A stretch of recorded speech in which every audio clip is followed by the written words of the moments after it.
You're in the waterloop.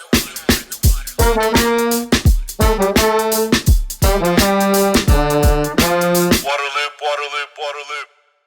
This is Waterloop episode number 125, State of the Beach, 2021 edition.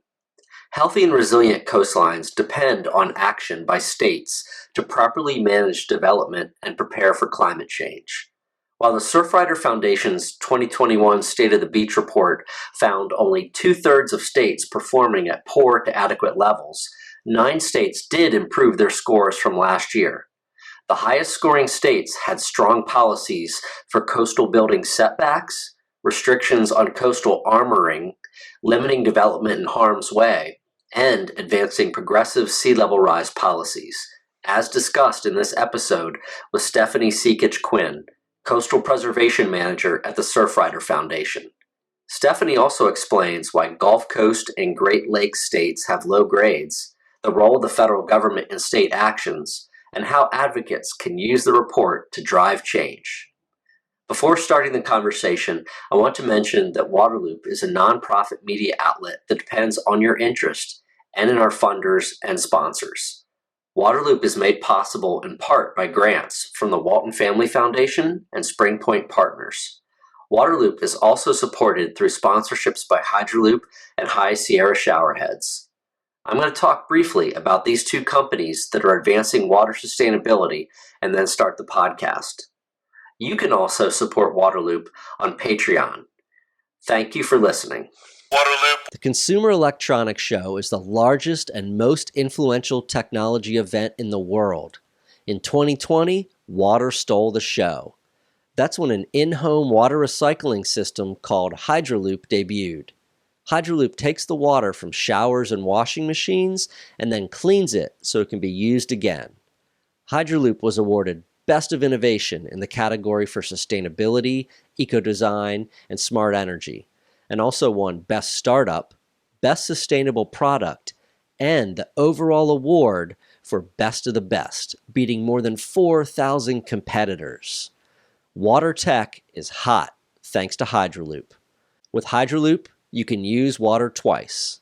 Learn more at hydroloop.com. Waterloop. Right now, more than half of the United States is in some form of drought. It's not just out west. It's up in the Pacific Northwest. It's in the upper Midwest. There's drought in New England, and there's even dry conditions here in North Carolina where I live. Almost 80 million people live in some part of the country where there's drought. During times like this, every drop really does count. Showerheads are an easy way to conserve water in our homes. That's why I use High Sierra showerheads at my house, and I'm really proud that they're a sponsor of this podcast.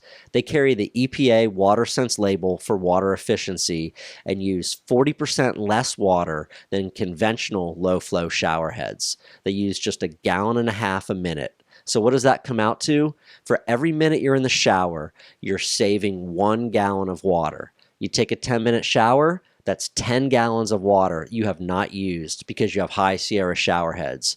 Over the course of a month, that's 300 gallons of water that have been conserved. You're going to also save on your water bill and your energy bill. You can get 20% off using promo code LOOP20 at highsierrashowerheads.com. You're in the waterloop. Welcome to Waterloop. This is Travis, joined for this episode by Stefanie Sekich-Quinn. She is Coastal Preservation Manager for Surfrider Foundation. Stefanie, thanks for coming on the podcast. Thanks for having me. Yeah, I was telling you that Surfrider is one of my favorite organizations. I've been a member, big supporter, just really appreciate everything Surfrider does for our coasts and our beaches and our oceans. I'm a surfer myself, and so just a big fan of you guys, and also been a fan of your State of the Beach report that you've put out for a while. I think it's really great information on what's happening along our coasts, and that's what we're going to talk about today. Is your State of the Beach report for 2021. So before we dive into maybe the findings for this year, how is it put together? What are kind of the grades and all that based on? What do you all look at? Right. That's a great question, actually. Most people just want to go straight to the findings, but honestly, Travis, for me, the back end of putting this report together is really the most important, because we're not arbitrarily being like, all right, we're getting a vibe that like California has an A. I mean, we actually apply numeric value to a rubric. We have 16 little things that we grade. We assign points to them. And we really do want to make sure that this is based on concrete laws and policies. So what we do is we look at three things in particular. We look at the laws and policies they have on the books presently. We look at what any legislation was passed during the past year from the previous report. And then most importantly, we look at implementation, because you can have all the pretty laws on the books, but if you're not implementing them, then they're not there. So we spend the entire year, like I'm already starting for next year's report, making sure that we really uncover every stone and look at any policies or laws, or just even like if a governor, does a press release about something important. We just try to get a real good balance of what each state is doing, and then again, put that numeric value to it so it's very concrete and not arbitrary. I love that emphasis on implementation. You're so right. There can be all the laws put out there, or all the policy decrees that you want, or all the lip service that you want. But if things aren't actually happening on the ground, what good is it? It's no good at all. So Exactly. So we can dive into the findings, and love to hear what the big narrative is this year. What are you all saying about the state of the beach? What's interesting, so first of all, thank you for being a fan of this report. I feel like it's like my baby, and like every year I birth it. And I'm of course obsessed with it because I'm, do so much work on it. But this year in particular, over the past 5 years, was really fascinating because we had a major increase in grades. So this year, 9 states improved a letter grade, which is very significant. In the past, it's only been like 1 or 2 states that have increased by a grade level. Now they can change their points, but the points doesn't mean that they get a better grade. So shockingly, 9 states improved their grades. Georgia had the biggest increase. It went from an F to a C minus. And I'll give away the secret to that real quick, is they basically have upped their sea level rise planning tremendously. And we can get into kind of the nuts and bolts of that later. But that's suffice to say, that was a shock to us. A state trying so hard, going from an F to a C minus is very impressive. The reason why there's some changes is twofold. Climate change is so in our face that I think states have finally been forced to plan for sea level rise. I think in the past, states have put their head in the sand and thought, okay, we'll see how bad it gets. And I mean, Travis, between the fires, the floods, the tornadoes yesterday, hurricane seasons getting worse and worse, costing billions of dollars. I feel like coastal managers are forced into a reckoning right now. And so that's very positive, right? It's also kind of ironic because it's gotten so bad that that's what's prompted people to want to take these situations more seriously. And then a second reason is that these states go to the federal government through NOAA, and every 5 years, they put together like a packet that says, hey, look at all these great things we're doing. And then they show if they've passed a new law or policy, or if they're doing something administratively, meaning that an agency can change rulemaking without having to go to the legislature. And so they say, look how great we're doing, now give us money. And so every 5 years they change their forms. And so again, this year, a lot of states changed some implementation of their policies, which is great because that doesn't require legislative approval. They've really kind of tightened a lot of nuts and bolts this grant season around. So it's called the 309 assessment grants, and it's way too dorky to get into, but those are the two mechanisms that we've seen. Is I think that climate change has forced policy change, and this year, through their own state programs, they're really some states are really, really trying to double down, which is fantastic. Very interesting. So that's like the big takeaway from this year, again, is that states have come up in their grades, 9 of them, you're saying, and a lot of what's happening out there is actually starting to do more planning and hopefully some action on climate resilience along the coast. That's really right. kind of the It's kind of here. So there's a caveat. Yeah. That's the positive takeaway. Hmm. Now, of course, the flip side is that 67% of states, Great Lakes states, Gulf states, and both seaboards are not prepared. So that's, last year it was 75% of states were not either planning well or prepared for sea level rise. This year it's 67%. So it's better, but the majority of states really do need to improve what they're doing. And that is categorically true. Yeah. So 2/3 of states are not not doing enough, right, to get ready for climate. And what does that mean to you all when you say that? When you're saying that they're not in a good spot. Well, you have great questions. Well, there's 4 buckets that we grade, and this is where I'm glad we're getting into the nuts and bolts so you can kind of see. So we grade on development standards, like do they have setbacks? Are they building straight to the coastline? What development standards do they have in place? How do they deal with seawalls, which is coastal armoring? And as you know, that exacerbates erosion and that can be problematic. How are they dealing with sea level rise planning? And then how do they manage their beaches? Like, you guys have beach fill a lot on the East Coast. And how do they get clean sand? Are they taking care of their beach as well? So in those 4 categories, we really want to have each category have their own points. And oftentimes poor development standards are the number one thing holding all these states back. And, it's not just Surfrider that believes this. Zillow did a report a few years ago that looked at states that are continually, Travis, to build in flood-prone areas, like legit brand new buildings.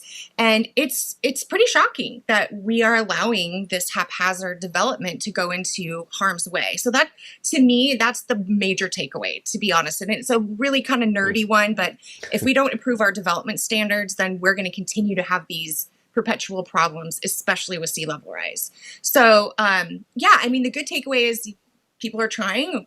Coastal zone managers are seeing the implications of climate change and are trying to do something. But we really do need to improve the other standards that, again, development, armoring, so that it all kind of coalesces together. Because as sea level comes, and as you know, you've been studying this and talking about it on your podcast, we really need to be prepared. And those 4 mechanisms can help us get prepared. Yeah, great. Hey, don't worry about being wonky or nerdy. You're like in the right place for that. That's I think myself and I think a lot of the audience are proud to wear those tags when it comes to water. I think you might have kind of touched on this a little bit, but like the states that have the really low grades, kind of the worst. What's the problem there? And if maybe there's some other examples you'd want to touch on, like say, hey, this state's in bad shape and here's why. I'm going to go through the 4 categories super quick and tell you. Yeah. So let's just look at New Jersey quickly up the coast from you. Mm-hmm. You look at Atlantic City. My family has a vacation spot in Seattle City, the southern part of Jersey. New Jersey is built straight up to the coast. They're just right on the edge of development, right? So that's not good. So New Jersey is a perfect example of how they could improve just development standards. Let's look at beach fill. So Minnesota did a beach fill project where they put sand on the beach because it was eroding, and they didn't do the proper mechanisms, and there were rusty tin cans on the beach. So that's horrible management straight up, right? That's another example. And then for sea level rise planning, you look at places like Alabama. They've done nothing to either analyze sea level rise, just vulnerability in general, nor do they have any regulations on the books that would protect them outside of sea level rise planning. And then they have 0 sea level rise planning. So the sea level rise planning is critical. And then you look at, let's say, lovely California. It's the only state that's had an A the entire time we've done this report.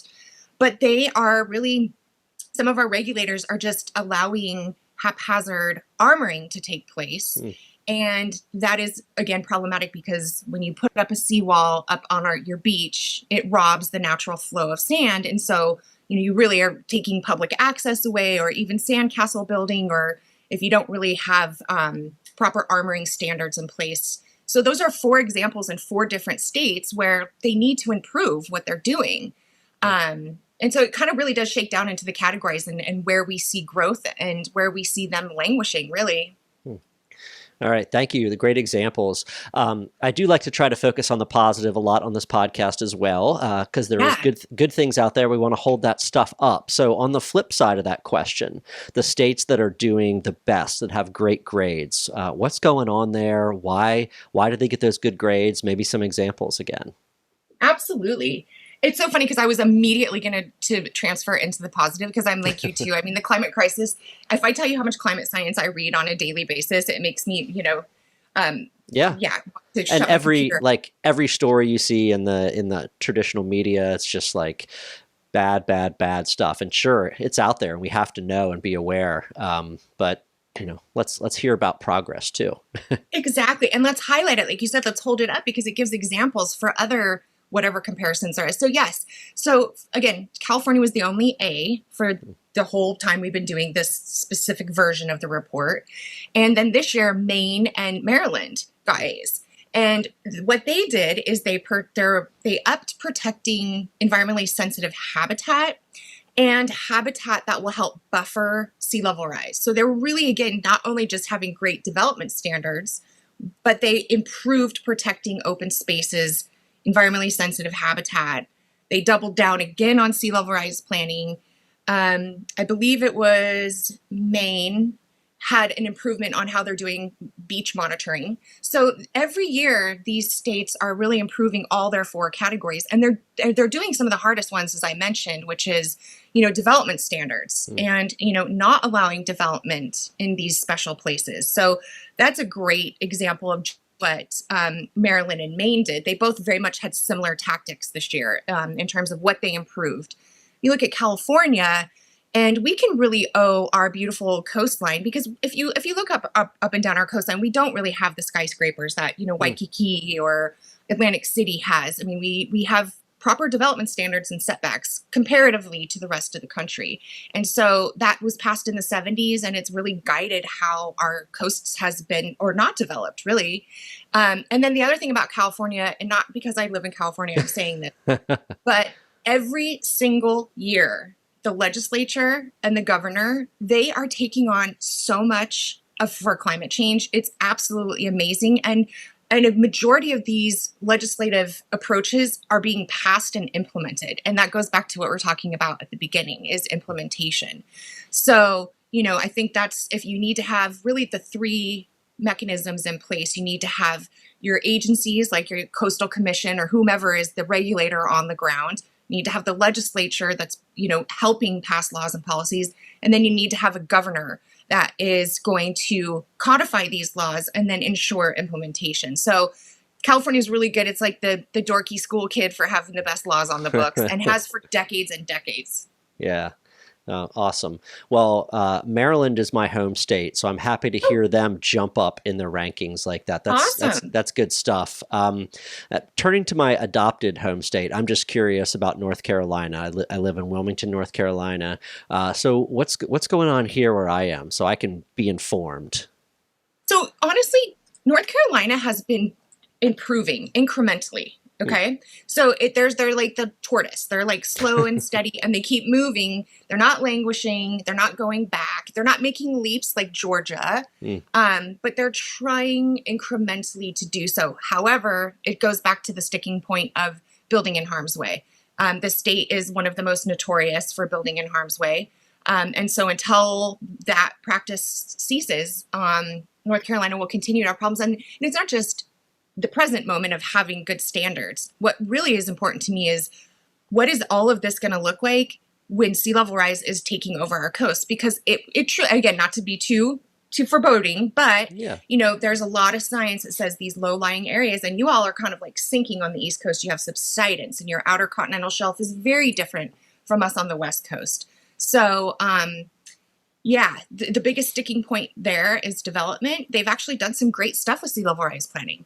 And I give them huge credit because a couple years ago, I don't know if you know this, but the legislature passed a law that said you couldn't even say the word climate change. Isn't that crazy? And you couldn't put it into regulatory planning. It was codified in the legislature just within the past 6 years. So Yeah, no, you're totally right. I remember that several years ago that was like not even a word that could be, or phrase that could be used. And so at For least plan- breaking out of that and starting to move forward is good.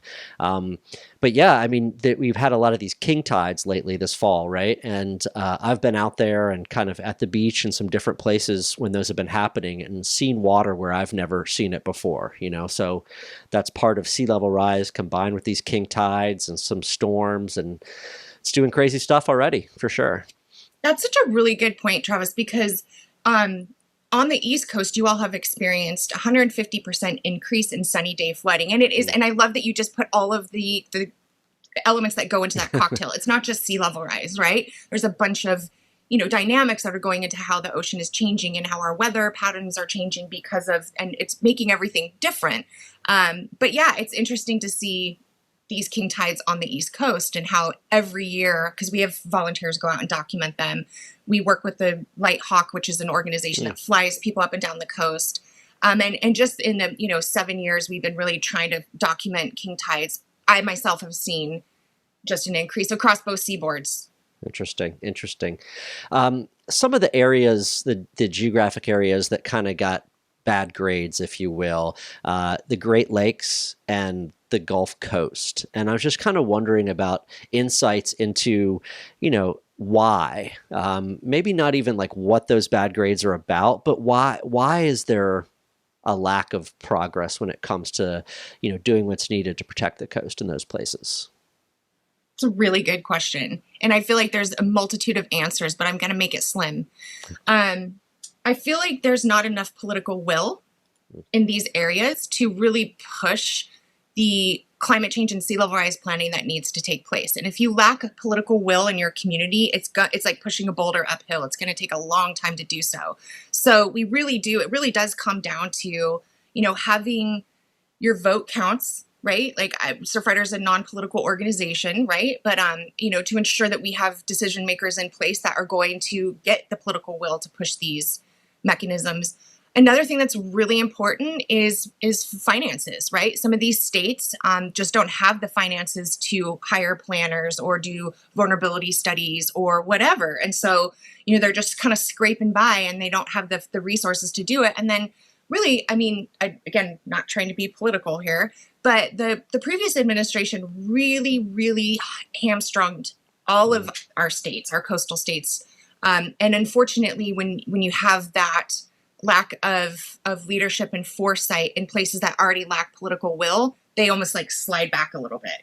So, and then finally, the most important reason is because they lack good laws and policies. That's as clear as the crystal ball gets for them, is they really need to, again, double down on how they're managing their coastlines and planning for sea level rise. Sure. I have a couple last questions, and this one maybe wasn't on the list that I gave you ahead of time, but this idea of planning versus doing, right? Like, it's good that now these coastal states are doing more planning, developing adaptation plans, changing policies, and all that stuff. Do you foresee a time when your report, when your grading, is going to, give them less credit for planning and hold their feet to the fire over actually making like changes out there? Yes. You want a job? Like, I feel like you get like everything about this report. It's uncanny. Yeah, and someone said to me, "Are you ever going to change your grading criteria?" And I said, "We might, because this is what climate change is all about, is adaptation, right? We might have to adapt how we look at this." But I think, to your question, it's super important that we do hold their feet to the fire. So, and I put that in the report. So again, Florida's done some really good stuff with sea level rise planning, but they're taking forever to do the rulemaking. So I called them out in the report. I'm like, you passed this legislation 2 years ago, but we didn't up your grade for it because you haven't done the hard work of writing the rules, right? It's called rulemaking, the actual statutes that will go into place. And to me, it sounds a little bit harsh for myself to say this, but it's like greenwashing, right? Like, you can pass all the legislation you want, but we're going to call you out. And so to your question, I'm positive that the report is helping. And actually, some states mentioned our report in their report. Like, Surfrider says we're doing this, blah, blah, blah. So awesome. There's a positive part to it. But I have to say, I am a little bit concerned that in a couple years, we're going to have to, really hold everybody's feet to the fire, because we can't just keep doing the same report and they can't just keep doing the lack of implementation. It's just everybody spinning their wheels at that point. So we will absolutely, be adaptive with this report, whether it's to ensure accountability or if it's, maybe we were too hopeful that the federal government would give these many grants for sea level rise planning. So maybe we won't focus, whatever the changes might need to be. But the answer is yes. And I fear that we'll have to hold a lot of states accountable in the future. All right, kind of pivoting to action a little bit here. The federal government you just mentioned, what's their role in these state policies and state actions? Obviously, they have a role in resources, the almighty dollar. What's kind of the federal picture here? A lot of your grades are going to what the states are doing, but how's the federal government fit into this? Oh my gosh, the federal government is at the nexus of all of this, and you're the only person who's ever asked that. And again, I'm going to get super dorky, but I'll stay up top here. So it's my favorite law in the books. It's the Coastal Zone Management Act. It's a federal piece of legislation that was passed in the 70s, and it sets up coastal programs. And so each state basically has their coastal program, and they have to do all these reporting. And so we actually use one of NOAA's forms from the Coastal Zone Management Act and take some of their criteria and adapt it to ours. So we're actually using the same criteria that the federal government does, adapted to Surfrider's perspective, in order to give money to these communities. Now, that is the financial component of it. But if you read the law, it is very descriptive on how states must manage their coastlines. And so it really is a great situation here where you have a piece of federal legislation that's passed, that's decades in the making, that proves to be effective, and that has very clear direction to states on what they should be doing. They update it on a regular basis. Well, Americans vote people in who want to update this. The act was updated a couple years ago to include plastic pollution.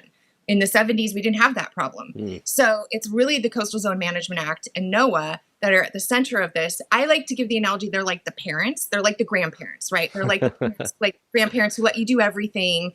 And then the states are like the parents, and then the municipalities are like the kids. And so it's like, if we don't have all of those family members working together at the local level, things can go really awry. So it is incredibly important that there is both policy implementation and support, as well as financial support. And then these agencies are really tremendous. NOAA has a lot on its plate. You understand they do everything from, the air to the ocean. And have been doing so very successfully for decades. So they get a lot of credit for ensuring the states are doing what they're supposed to do. But it also comes to action, as you were saying, it goes back to what we're doing on the ground, right? Like, I show up at my city council meeting all of the time being like, hey, what is that vulnerability study? So it's kind of like an accordion. It has to come from, the very top federal level with substantive policy to, community members caring. Well, you set up my last question perfectly, and that's about how this report should be used. Surfrider's got all these members all over the place, lots of other people that are advocates for the coast and the ocean that watch what you all do, that hear about this report. So what can they do with this information? What do you want them to do?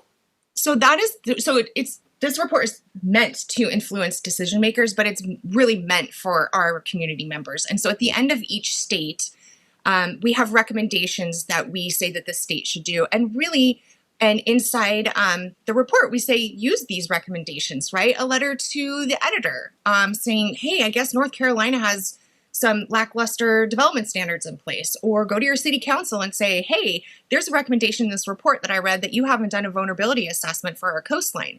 So those recommendations can be pulled out. But because this report has been gaining traction, we're really trying to hire more people, to be honest with you, to write white papers and campaign plans for our states to go out there and do this, because you can only ask so much, for volunteers to do stuff. But when you have multiple people on the front lines with you doing this, you're going to see more change. So that's kind of the local community we want to be involved. And that's what Surfrider is. We're all local. That's why we're so successful, is because everybody most of our decisions come from our local, we're kind of the opposite of the Sierra Club where it's like top down. So local all the time for us, and giving them tools to do that, which this report has. But even more so, this report we're hoping influences federal legislation. So for instance, right now there is the Ocean-Based Climate Solutions Act. It's a really substantive piece of legislation that's in Congress right now. And we want to show, hey, this report has all these recommendations that are now within this piece of legislation. So let's pass this legislation. So it is, again, that accordion effect of it serves a purpose at the federal level, but it is most importantly used at the local level. All right, well, I am going to open it up and look at North Carolina. I'm going to see what the recommendations are in there. I am going to write a letter and send it to the right place then. That'll be my promise to you in exchange for you coming on the podcast and doing this interview. So appreciate it. I'll take it. Yeah. That's the best offer I've ever had. We should do this all the time. Yeah. Well, I definitely plan to have you back on next year when the 2022 State of the Beach comes out so we can find out what's changed and what's new. But definitely encourage everyone watching and listening to go check out this report, find out what's going on in your state, take action based on it. All of our voices together do create change, right? But Stefanie, awesome stuff. Thank you for coming on. Thank you so much. I really appreciate your podcast and all the important attention you're bringing to so many issues. So thanks again. Yeah, definitely. Thank you. Waterloop. Thanks, everyone, for listening to today's episode. A special thanks to Waterloop supporters, Spring Point Partners, and the Walton Family Foundation. Waterloop is sponsored by High Sierra Showerheads, the smart, stylish choice for conserving water, energy, and money while enjoying an invigorating shower. Use promo code LOOP20 for 20% off at highsierrashowerheads.com. Waterloop is also sponsored by Hydroloop, the innovative water recycling system for homes and businesses. Use water twice with Hydroloop. Learn more at hydroloop.com. If you like Waterloop, please subscribe to the YouTube channel or your favorite podcast platform. Follow us on social media and visit waterloop.org to sign up for updates. Waterloop.